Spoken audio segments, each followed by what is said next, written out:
Ana sasa hivi anataka akitoka chuo kikuu maana akatafuta kazi akapata. Anataka tu mwezi mmoja miezi miwili na yeye awe na gari.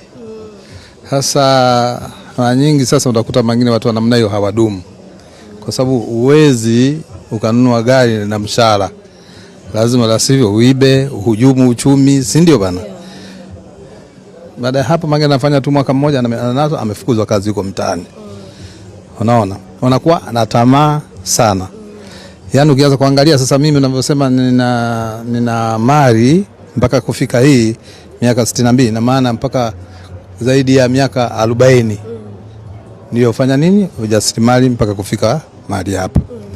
Kwa hiyo nilikuwa natoa wito kwa vijana kuwa wasiwe na haraka, pole pole ndio mwendo.